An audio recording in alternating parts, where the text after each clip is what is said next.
우리는 지난주부터 신앙에 있어서 가장 중요한 것, 그게 뭐였죠? 신앙의 대상이 누구냐에 대한 이야기를 나누고 있습니다. 신앙의 대상이 누구예요? 하나님이요. 그런데 그 하나님이 우리의 신앙의 대상이신데, 지난주 말씀을 들어서 그 하나님은 어떤 분이시다? 우리의 아버지가 되신다. 아니, 더 정확하게 누가 되신다? 아빠가 되신다. 지난 한 주 동안의 삶 속에서 하나님께서 여러분들의 아버지가, 아니 아빠가 되신 줄 믿습니다. 여러분들 삶 속에 하나님이 아빠 되시지 않고 아버지가 되시지 못할 때 여러분들의 기도를 하나님은 듣지 않으십니다. 여러분들의 신앙생활이 올바로 갈 수 없게 되죠. 정말로 여러분들의 삶 속에 하나님이 아버지 되시기를 소망합니다. 네, 이렇게 우리의 신앙의 대상인 하나님에 대한 이야기들을 나누는 것 속에 성경을 살펴보시면 참 많은 하나님의 이름들이 있습니다. 여러분들 하나님 이름들, 별명, 하나님의 이름들 아시는 거 있으신가요? 볼까요? 엘로힘이라는 단어도 여러분들 한 번씩 들어보셨을 겁니다. 아도나이라고 하는 단어도 들어보셨을 겁니다. 그리고 야훼라고 하는 것도 여러분들은 들어보셨을 겁니다. 각 이름들마다 의미가 있습니다. 야훼, 스스로 있는 자, 아도나이, 모든 것들의 주인 되시는, 나의 주인 되시는 하나님, 여러 가지 이름들이 있죠. 이것만 있나요? 아니요. 여호와, 여호와, 여호와, 니시, 여호와, 샬롬, 여호와, 그다음 뭐죠? 이레, 이런 여러 가지 이름들도 있죠. 승리하시고 치료하시고 평강을 주시고 그리고 준비하시는 그 하나님, 이 여러 가지 이름들, 여러 가지 별명들을 하나님은 가지고 계십니다. 그런데 오늘 이 성경 속에서 우리가 오늘 함께 다루어 봐야 될 하나님은 어떤 하나님이신가? 제목이 뭐죠? 질투하신 하나님. 여러분들이 삶 속에 이 모든 하나님을 맛보기를 원하는데 오늘 이 질투하신 하나님이라고 하는 단어는 참 우리가 받기 힘들어요. 왜 그렇죠? 이 단어 자체가 썩 좋은 것 같지는 않죠. 성경에 보러 바라보시면 이 질투하는 모습들이 등장을 합니다. 언제 등장을 하냐? 창세기 4장에 가인이 아벨을 죽입니다. 왜 죽이죠? 질투해서요. 아담과 하와가 뱀의 게임에 넘어갈 때 뱀이 이렇게 말합니다. 선악과 따먹으면 네가 하나님처럼 될까봐 하나님이 뭐 하신다? 너희들을 질투할까봐 너희들 먹겠다 먹지 못하겠다? 먹지 못하겠다. 사무엘상 18장에 바라보시면 다윗과 사울에 대한 얘기가 나오는데 사람들이 사울은 천천히요 다윗은 만만이다 라고 하는 그 노래소리를 듣고 사울이 어떻게 하죠? 질투합니다. 아니 성경에 나오는 대부분의 이야기들을 살펴보면 볼수록 이 질투라고 하는 단어가 썩 좋은 의미로 쓰이지 않는다라는 걸 우리는 알고 있죠. 그런데 그 단어를 오늘 성경 속에서 하나님, 우리 아버지 되시고 우리 아빠 되시는 그분에게 이 단어를 쓰고 있는 거예요. 왜 이 단어를 쓰고 있을까요? 이게 정말로 중요합니다. 아니 좋은 얘기 정말 많아요. 하나님은 사랑이시라. 너무너무 좋잖아요. 하나님은 승리하신다. 하나님은 모든 것 준비하신다. 스스로 계시는 분이다. 너무 좋은 단어들이 많은데 굳이 이 질투, 엘칸나라고 하는 이 단어를 쓰고 있는 이유가 뭐냐라고 하는 거죠. 여러분들이 뭘 바라봐야 되느냐? 이 단어 속에서, 이 말씀 속에서 우리가 어떠한 부분을 바라봐야 되느냐에 대한 이야기를 오늘 해보기를 원해요. 왜요? 여러분들에게 있어서 이 단어를 하나님께서 왜 우리에게 질투하신다라고 말씀하셨는지를 알면 여러분들의 인생이 뒤바뀌기 때문이죠. 모든 것들이 막혀있는 이 상황 속에서 이 질투하시는 하나님을 느끼고 이 질투하시는 하나님을 우리의 마음속에 두면 이 모든 것들 속에 하나님이 준비하시고 예비하신 길들을 찾을 수 있기 때문이라는 거예요. 오늘 이 시간 그 은혜를 누릴 수 있는 여러분들이 되기를 소망합니다. 오늘 말씀 한번 볼까요? 3절에서 5절 상반절까지 내용이에요. 제가 천천히 읽어볼게요. 3절부터예요. 너는 나 외에 다른 신들을 내게 두지 말라. 너를 위하여 새긴 우상을 만들지 말고 또 위로 하늘에 있는 것이나 아래로 땅에 있는 것이나 땅 아래 물속에 있는 것의 어떤 형상도 만들지 말며 그것들에게 절하지 말며 그것들을 섬기지 말라. 오늘 하나님께서 우리에게 이렇게 말씀하시는 거예요. 야, 너는 나 외에 다른 신을 내게 두지 마. 그런데 그 모습 가운데 어떤 모습이에요? 우상을 만들지 말라는 거죠. 형상을 만들지 말라는 거예요. 어디에다가요? 하늘의 것을 본받아서 땅의 것을 만들어서 본받아서 땅 아래에 있는 것들, 바닷속에 있는 것들을 보아서 형상을 만드는 우상을 만들지 말아라 라고 하는 이야기를 하고 있는 거죠. 여러분들 이제 시작을 해볼까요? 왜 사람들이 우상을 만드나요? 여러분 왜 우상을 만들죠? 오늘 성경 말씀 속에 있는 하늘이나 그리고 땅이나 그리고 땅 아래에 있는 것들을 생각해 보면 그래요. 여러분 우상을 만드는 이유 중에 한 가지는 하나님에 대한 형상을 만들기 위한 거예요. 아니 정확하게 말하면 신에 대한 형상을 만들기 위한 거죠. 신이 보이지 않으니까 이런 것들을 빗대어 이런 형상들을 만드는 거예요. 이 형상이 아니다 할지라도 내 생각에 맞추어서 어떠한 형상을 만들어 이게 신이야 라고 말하고 있는 거죠. 또 한 가지 이유가 있어요. 내가 딱 보니까 저건 너무나 신비롭게 생긴 거예요. 어떻게 나무가 1000년 동안 살죠? 어떻게 저 거북이가 1000년 동안 살아가는 거죠? 야, 저거 정말로 신기하게 생겼네? 저 신기한 거는 평범한 거와 다르니까 뭔가 특별한 거야. 저거를 섬기면 무엇인가 달라지겠지? 또 한 가지 모습이 있어요. 내 마음이 두려운 거예요. 그래서 이것을 붙잡으면 이것이 어떠한 힘을 가지고 이 돌멩이가 어떠한 능력을 가지고 있어서 이것을 가지고 있으면 나에게 어떠한 힘을 줄 거야. 나를 위로해 줄 거야 라고 하는 생각들이 있다는 거죠. 두려워요. 미래가 두렵고 죽음이 두려워요. 그래서 신의 형상을 만드는 거예요. 저거 너무나 신비하게 생겼네. 우와, 저거 너무너무 신기하게 생겼네. 저게 날 도와줄 거야. 위로를 해준다고 생각하는 거죠. 욕망 때문도 있어요. 여러분들 흔히 알고 있는 황제 숭배, 사람의 형상을 만들어서 이것들에게 절하게 하는 그것이 욕망 때문이죠. 결국 이 모든 것들이 뭐 때문이에요? 오늘 성경에서는 딱 한마디로 말해요. 4절에 뭐라고 그래요? 너를 위하여. 여러분 우상 만드는 건 간단해요. 누구 때문이라는 거예요? 나를 위해서예요. 나를 위해서. 내가 위로받고 내가 힘을 얻고 내 욕망을 채우기 위하여 우상을 만들고 있는 거죠. 그래서 모든 종교에는 우상들이 존재해요. 그리고 우리 역시 그것을 벗어나는 게 쉽지 않아요. 아니 이스라엘 백성들도 마찬가지였어요. 이스라엘 백성들도 눈에 보이는 것을 만들려고 했고 의지하려고 무엇인가를 만드는데 잘 보세요. 이 만들 때 어떻게 만들어요? 내가 가지고 있는 경험, 내가 가지고 있는 지식을 기반으로 해서 어떠한 신을 만들어 제끼죠. 성경에 바라보시면 출애굽기 32장에 이스라엘 백성들이 금송아지를 만들어요. 모세가 40일 동안 산에서 내려오지 않으니까 마음이 두려워서 마음이 두려워서 아론을 보채서 아론을 통하여 금고리를 모으고 금 형상을 만들어요. 그게 무슨 형상이냐? 송아지 형상이었어요. 왜 송아지 형상이냐? 그 전에 있었던 노예 생활을 하고 있었던 애굽에서 그 송아지를 숭배했던 것을 기억하여 그들이 금을 모아 송아지 형상을 만든 거예요. 근데 이 형상을 만들 때 뭐라고 말해요?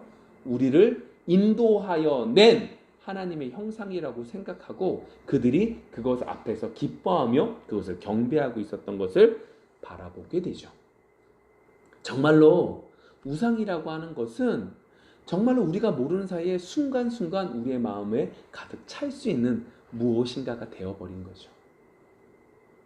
그러한 이스라엘 백성들, 그러한 우리에게 오늘 말씀을 통해서 하나님께서 뭐라고 그러냐 이 말이에요. 너 우상 만들지 마. 너를 위해서 길게 떠는 만들지 마. 이거 만들지 마. 라고 말씀하시는데 이걸 딱 한마디로 말하면 뭐예요? 딱 이 얘기예요.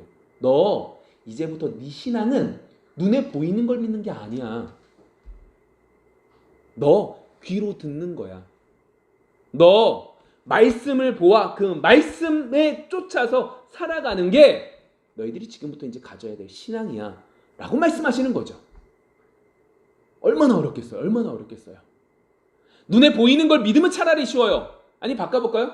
눈에 보이는 규칙만 지키는 건 정말 쉬워요. 그런 것들을 하라고 하는 것이 아니라 네 마음속에 네가 성령이 인도하시는 대로 따라가라고 말씀하시는 것이고 눈에 보이는 형상을 모두 다 없애라고 말씀하고 있는 거죠. 이스라엘 백성들에게 있어서 그 시간이 몇 년이 걸렸어요? 40년이요. 그렇다고 완벽해져서 들어가요? 아니요. 40년 동안 훈련받아서 어떻게 되는 거예요? 이제 하나님께서 말씀하시면 그 말씀에 어떻게 해요? 한 발자국이라도 발을 내밀 수 있는 만큼 변해진 거예요.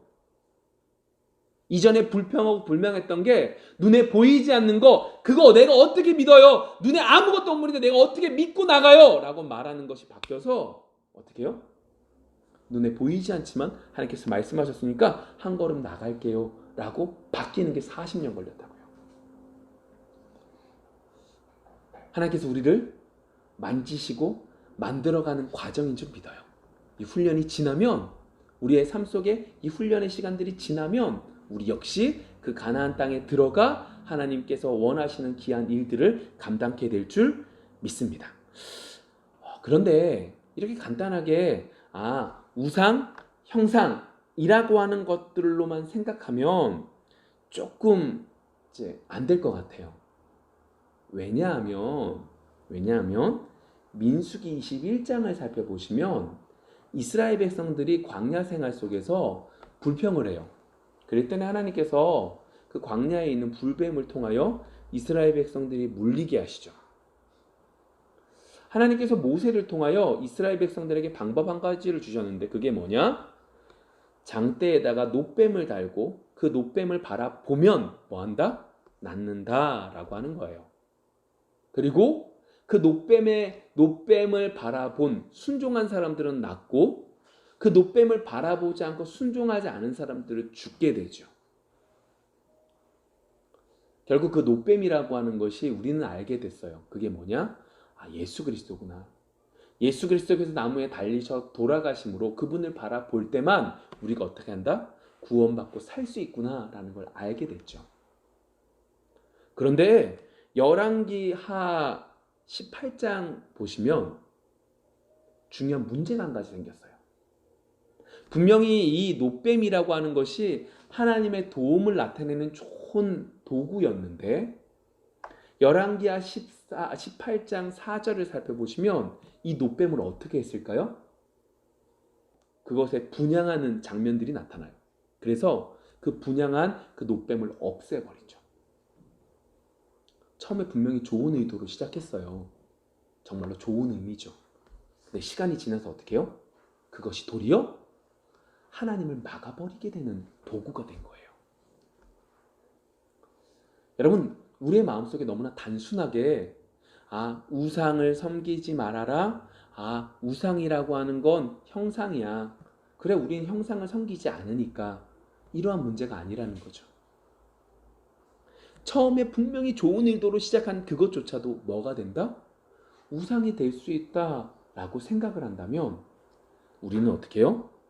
두려운 마음으로 그 모든 것들을 바라볼 수 있어야 된다라고 하는 거예요. 근데 좀만 더 바꿔볼까요? 이 우상이라고 하는 걸 형상이라는 것에서 조금 더 확대해서 살펴보면 이 우상이라고 하는 것은 시시때때로 계속해서 뒤바뀔 수 있다라고 하는 걸 마음에 두셔야 돼요. 여러분, 순간 여러분들의 우상이 뒤바뀝니다. 순간 여러분들 속에 우상이 10개가 되고 20개가 되어버릴 수 있습니다. 예를 들어볼게요. 이제 기도하는 거예요. 하나님, 저에게 돈을 주십시오. 저에게 돈을 주셔서 하나님께 영광 돌리겠습니다. 하나님, 선교로 나가겠습니다. 하나님 교회를 세우는 일에 열심히 내겠습니다. 하나님 크게 영광 돌리겠습니다. 라고 열심히 기도했어요. 그게 한 좋은 의도에 나쁜 의도예요? 엄청나게 좋은 의도죠. 하나님께 영광 돌린다는 거잖아요. 근데 이게 변해서 어떻게 변해요? 하나님, 제 돈을 지켜주십시오라고 바뀐다고요. 하나님, 제가 이 돈 많이 벌어서 이 돈 하나님께 영광 돌릴게요. 근데 이게 한순간에 뭐가 돼요? 우상이 되어버려가지고요. 하나님께 기도 어떻게 해요? 하나님, 제 돈을 지켜주십시오. 돈 떨어지면 안 됩니다. 이 돈 없으면 저 죽어요. 라고 하는 걸로 뒤바뀐다고요. 돈으로 하나님께 영광 돌리겠습니다가 바뀌어서 돈의 노예로 돈이 나의 전부가 되어버리는 삶을 살죠. 근데 보세요. 이렇게 됐어요. 근데 이것 속에서 순간 이게 내가 잘못했구나 알게 되고 하나님께서 그 돈을 없애버리셨어요. 이제 그렇게 되면 이제 우상이 없어진 건가요? 그때 이제 뭐가 등장해요? 출애굽할 때 딱 나타나요. 모든 게 없어졌어요. 마지막 하나 남은 게 뭐예요? 내 자식이요. 내 후손이요. 나의 모든 거요. 이제 돈이 다 없어졌으니 이제 뭐만 남았어요? 내 자식이요. 하나님, 제 자식 잘 되어서 하나님께 영광 돌리게 해주십시오. 저에게 남아있는 유일한 우상이 이제 자식밖에 없으니까 하나님, 이 자식 지켜주십시오. 라고 뒤바뀐다고요. 여러분들 속에 우상이라고 하는 것이 형상뿐 아니라 여러분들 속에 우상이라는 것이 계속해서 뒤바뀌고 나간다는 걸 기억할 수 있는 여러분들이 되기를 소망합니다. 우스갯소리지만 그래서 하나님께서 여러분들의 소원을 들어주시지 않나 봐요. 하나님이 여러분들을 사랑하는 하나님의 자녀니까 우스갯소리예요. 그렇지만 우리의 마음속에 좀 생각해 봐야 될 중요한 얘기죠. 그래서 신명기서 말씀 속에 하나님이 이렇게 하시거든요. 신명기서 4장 36절에 이렇게 말씀하세요. 잘 들으세요. 여호와께서 너를 교훈하시려고 하늘에서부터 그의 음성을 내게 듣게 하시며 땅에서는 그의 큰 불을 내게 보이시고 내가 불 가운데서 나오는 그의 말씀을 듣게 하셨느니라. 이스라엘 백성들에게 하나님은 하나님의 자신의 모습을 보이세요? 보이지 않아요? 보이지 않으세요. 심지어 모세에게도 보여달라고 하는 모세에게도 보여주지 않으세요. 뒷모습만 보게 하세요. 여러분들 속에 하나님의 형상을 봤다고 해서 하나님께 크게 영광 돌리는 것이 아니죠. 여러분들의 삶 속에 하나님의 말씀에 순종하는 것으로, 하나님의 말씀하신 것에 귀 기울이는 것으로 하나님 앞에 나아갈 수 있는 여러분들이 되기를 소망합니다. 근데 이것을 해결하는 것의 방법이 오늘 뭐라는 거예요? 질투하는 하나님이라는 거예요. 다시요. 내 마음속에 우상을 만들지 말아야 되겠구나. 내 마음속에 형상뿐 아니라 여러 가지들의 모습으로 내가 모르는 사이에 우상을 계속 만드는구나. 내가 이거 조심해야지 라고 생각되는 여러분들에게 필요한 게 뭐냐? 질투하는 하나님을 알면 여러분들은 뭐한다? 그 우상들을 버릴 수 있다라고 하는 거죠.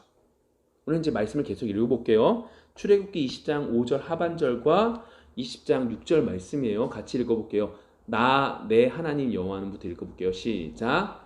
나 내 하나님 여호와는 질투하는 하나님인즉 나를 미워하는 자의 죄를 갚되 아버지로부터 아들에게로 3, 4대까지 이르게 하거니와 나를 사랑하는 내 계명을 지키는 자에게는 천대까지 은혜를 베푸느니라. 아멘. 이제 아예 대놓고 이렇게 말씀하시는 거예요. 질투하는 하나님. 좋은 의미 같지 않다니까요. 그럼에도 불구하고 하나님은 질투다라고 말씀하세요. 자, 여러분들 생각을 좀 해봅시다. 여러분 언제 질투하세요? 질투라는 게 뭐죠? 질투하는 것의 전제는 뭐예요? 여러분 아무한테나 질투하나요? 볼게요. 옆에 그냥 지나가는 아저씨한테 여러분 질투해요? 아니 그렇게 질투하지 않아요. 여러분, 질투하는 것의 전제는 사랑이에요. 내가 이만큼 사랑을 성찬이한테 줬어요. 근데 성찬이는 그만큼의 사랑을 나한테 주지 않는 거예요. 대신 핸드폰에 그만큼 사랑을 주고 있다고 해봅시다. 그럼 핸드폰은 어떻게 하는 거예요? 질투하죠. 그래서 뭐라고 그래요? 핸드폰 보지 마! 라고 말하는 거예요. 연인끼리 그런 경우 많잖아요. 왜 그런 거예요?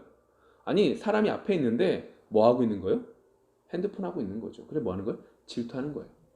왜냐면 질투는요, 사랑이 전제예요. 잘 들으세요. 질투는요, 사랑이 전제예요. 그럼 볼게요. 하나님이 뭐라고 그랬어요? 질투하는 하나님이래요. 로마서 5장 8절 이렇게 말씀하시거든요. 제가 읽어볼게요. 우리가 아직 죄인 되었을 때에 그리스도께서 우리를 위하여 죽으심으로 하나님께서 우리에 대한 자기의 사랑을 어떻게 한다? 확증하셨느니라. 하나님께서 우리에 대한 자기의 사랑을 확증하셨대요. 뭐 하심으로써? 그리스도께서 십자가에 죽으심으로, 우리의 죽으심으로 하나님께서 우리에 대한 자기의 사랑을 확증하셨다. 하나님은요, 우리를 사랑하셨어요. 내가 느끼고 있지 못할 뿐이지, 내가 깨닫고 있지 못할 뿐이지, 하나님 우리를 사랑하셨어요. 그게 뭐래요? 예수님이 우리 위해서 죽으셨기 때문이라는 거죠. 이미 예수님이 우리 위해서 죽으셨는데, 하나님이 이미 우리에게 사랑을 보여주셨고 사랑을 알게 하셨는데, 우리는 그것을 깨닫지 못하기에, 그 사랑을 누리지 못하기에 결국 어떻게 하는 거예요? 하나님을 섬기는 것이 아니라 우상을 섬기고 있었던 거죠. 그래서 하나님이 이렇게 말씀하시는 거예요. 질투하는 하나님이야? 이 말씀이 있거든요. 야, 나는 너를 너무나 많이 사랑해. 그래서 나랑 너 사이에 뭐 하나가 끼는 게 싫어. 그게 질투하는 하나님의 의미거든요. 내가 너 정말로 사랑하니까 너랑 나 가운데 끼는 뭐가 됐든 그 모든 것들 없었으면 좋겠어. 네가 마음을 다해서 날 사랑해줬으면 좋겠고, 네 행동을 다해서 날 사랑해줬으면 좋겠어. 이 말씀이 오늘 말씀에 뭐라고 나타나는 거예요? 질투하는 하나님으로 나타나고 있는 거죠. 여러분, 우리를 힘들게 하기 위한 게 아니에요. 아니, 6일 동안의 삶도 힘들어 죽겠는데 기껏 나서 하나님께서 우리한테 이거 해라, 이거 해라, 이거 해라, 이거 해라. 아니요? 너무나 힘들게 사는 것을 아시는 하나님께서 우리에게 야, 너 우상 만들지 마! 라고 하는 그 명령 같은 말씀을 통하여 하나님은 우리에게 뭐라고 말하는 거예요? 나 너 사랑한다? 라고 말씀하고 있는 거죠. 이번 한 주가 정말로 하나님의 사랑을 누릴 수 있는 여러분들이 되기를 원해요. 아니! 하나님의 사랑을 발견할 수 있는 여러분들이 되기를 원합니다. 이게요, 하나님의 사랑의 표현이라니까요. 왜 하나님은 날 이렇게 힘들게 살게 하시는 거야? 아니요! 하나님은 그것을 통하여 하나님의 사랑을 우리에게 맛보게 하시는 거예요. 여러분들이 헌금을 드림으로 돈 바치라는 게 아니라 헌금을 드림으로 여러분들의 마음을 모든 것들을 사랑하시는 하나님을 하나님이 느끼고 그것을 통해 은혜 베풀어 주시기를 원하신다라고 하는 거죠. 그럼 다시 해볼까요? 여러분, 왜 여러분들 속에 우상을 만드십니까? 이유는 하나님의 사랑을 누리지 못하기 때문이라는 거예요. 여러분들이 하나님의 사랑을 누리면 여러분들 우상 만들지 않아요. 여러분들이 하나님의 사랑을 깨달으면 여러분들 주변에 있는 무엇인가가 우상되지 않아요. 여러분들 속에 정말로 우상을 만들지 않는 여러분들이 되기를 소망합니다. 근데 한 가지 오해하지는 마세요. 아, 이스라엘 백성들이 이 오해 속에서 무너졌는데, 아, 하나님은 언제나 날 사랑하시는 분이야. 봐봐, 이것조차도 하나님이 날 사랑하신다는 거잖아. 야, 그러니까 난 마음대로 끝까지 이렇게 살아도 하나님이 날 끝까지 붙잡아 주실 거야. 맞아요, 틀려요? 아니라는 거예요. 분명히 하나님은 무조건적으로 사랑하세요. 그렇지만 조건이 있어요. 하나님 무조건 사랑하시지만 때가 있어요. 그래서 여러분들 기억하셔야 돼요. 오늘 하나님께서 우리에게 질투하시는 하나님이다 라고 말씀하시면서 하나님이 나를 너무나 많이 사랑하니까 너랑 나 사이에 가운데 있는 그 모든 것들을 없애! 라고 하는 말씀을 들은 지금 여러분 뭐 하셔야 돼요? 여러분들의 우상들을 제거하셔야 돼요. 어떻게 하나님 말씀을 들으실래요? 이제 실천을 해볼까요? 성경 읽으셔야죠. 성경 읽으셔야죠. 여러분들 열심히 계속해서 그래도 성경 읽어가고 계시는 걸 보니까 참 좋아요. 이번 한 주 동안은 우리 요한복음을 읽으셨으면 좋겠어요. 요한복음이 총 21장으로 되어져 있어요. 그러니까 오늘부터 3장씩 읽으면 마지막 토요일 날 몇 장을 읽죠? 몇 장까지 읽죠? 3, 7에 21, 21장을 다 읽어요. 근데 왜 요한복음을 읽었으면 좋겠냐? 마지막 21장 마지막 부분에 보시면 예수님께서 부활하신 이후에 제자들에게 보여주셨음에도 불구하고 베드로와 몇 명의 제자들이, 대다수의 많은 제자들이 어디로 가요? 갈릴리 바닷가로 가요. 그리고 그곳에서 뭐예요? 이제 그 모든 것들을 예수님의 제자의 삶은 청산하고 이제 뭐 하겠다? 어부로서 다시금 살아가겠다라고 해서 그물을 던지고 물고기를 잡는 그때에 주님께서 나타나셔서 그들에게 깨닫게 하시죠. 베드로에게 묻습니다. 뭐라고 하죠? 내가 나를 사랑하냐? 3번 물으세요. 오늘부터 3장씩 읽으셔서 토요일 날 예수님께서 베드로에게 질문하셨던 그 질문에 여러분들이 답변하실 수 있는 여러분들이 되기를 소망해요. 그래서 질투하시는 하나님, 이것이 단순히 안 좋은 의미가 아니라 우리를 너무나 많이 사랑하신다는 그 의미구나 라는 걸 깨달아 다음 주에 오셨을 때 한 단계 더 큰 하나님을 맛볼 수 있는 여러분들이 되기를 소망합니다.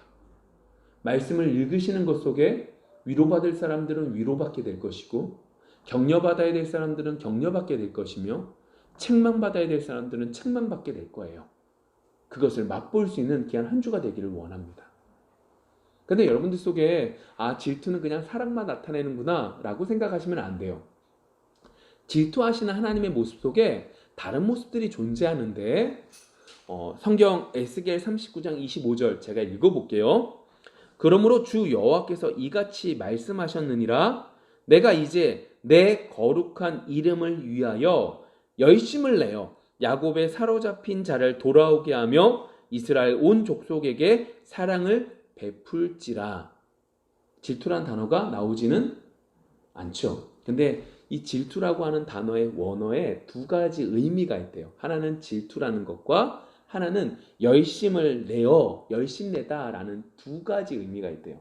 그래서 여러분들이 기독교 사전을 딱 열어보시면 이 질투하는 하나님에서 질투 속에 이 의미 속에 이러한 의미, 질투라는 의미와 하나는 열심이라는 의미가 있습니다 라고 기록되어져 있거든요. 그럼 다시 말해볼게요. 에스겔 39장 25절을 통해서 이렇게 말씀하시는 거예요. 지금 포로 생활로 잡혀갔거든요. 근데 주님께서 뭐 하시는 거예요? 하나님께서 뭐 하시는 거예요? 이 포로 생활로 잡혀간 그들에게 뭐 하시겠다? 내가 열심을 다해서 뭐 하겠다?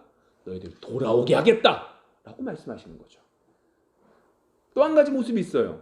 에스겔서 36장 5절에 이렇게 말하거든요. 주 여호와께서 이같이 말씀하시기를 내가 진실로 내 맹렬한 질투로 남아있는 이방인과 에돔 온 땅을 쳐서 말하였노니 이는 그들이 심히 즐거워하는 마음과 멸시하는 심령으로 내 땅을 빼앗아 노력하여 자기 소유를 삼았음이라. 이 얘기는 무슨 얘기예요? 질투하는데 어떤 질투를 해요? 너희들을 무시하고 너희를 괴롭혔던 이방인과 에돔 사람들을 어떻게 하겠다? 없애버리겠다 라고 말씀하시는 거죠. 여러분, 하나님은 질투하시는 하나님이에요. 사랑이 너무 많아서 이제 우리의 사랑도 우리가 하나님 앞에 그렇게 사랑하기를 원하셔서 질투하시는 하나님이에요. 근데 그뿐만이 아니죠. 우리가 잘못해서 포로로 잡혀서 우리가 잘못해서 힘들고 괴롭지만 그럼에도 불구하고 지켜주시는 그 질투하시는 열심히 있는 하나님이래요. 나를 괴롭혔던, 나를 힘들게 했던 그 사람들을 완전히 없애버려 주겠다 라고 열심내고 질투하시는 하나님이다 라고 말씀하고 계시죠. 여러분들이 믿는 하나님이 그런 하나님이에요. 아빠 하나님이 그런 하나님이에요. 사랑을 구하시고 그리고 그뿐만 아니라 여러분들을 지키시기에 열심내신 하나님이 여러분들의 아버지 되시죠. 이번 한 주가 그 은혜를 누릴 수 있는 귀한 한 주가 되기를 원합니다. 근데 오늘 성경 출애굽기 20장 속에서 이렇게 말하죠. 그 하나님은 우리에게 너희들 우상 만들지 않고 나만 바라보면 하나님이 여러분들에게 축복을 내려주시겠다라고 말씀하세요. 그러면서 하나님을 잘 우상을 만들지 않고 하나님만을 사랑하는 자와 사랑하지 않는 자에 대한 축복과 저주에 대한 얘기를 하시는데 이렇게 말씀하시죠. 하나님의 말씀에 순종하고 하나님만 사랑하는 사람에게 뭐 하시겠다? 1000대 동안 복 내려줄 거야. 너 그렇게 하지 않는 사람에게 뭐 하겠다? 3, 4대 동안 괴롭게 할 거야 라고 말씀하세요. 여러분, 여러분들 속에 기억하실 것이 한 가지가 있는데 여러분 머릿속에 잘 기억하셔야 되는데 가게에 흐르는 저주는 있다 없다? 없다라고 받으셔야 돼요.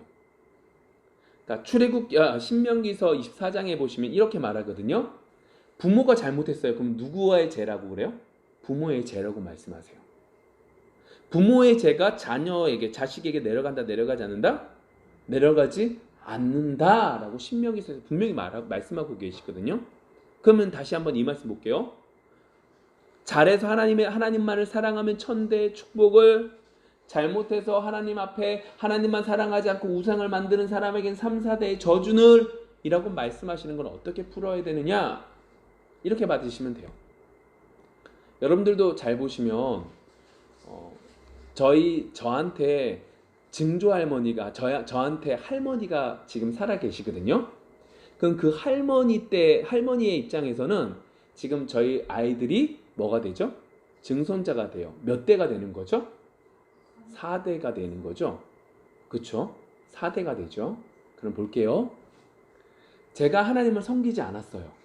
그래서 우상을 섬겼죠. 그럴 때 하나님이 저한테 저주를 내리셨어요.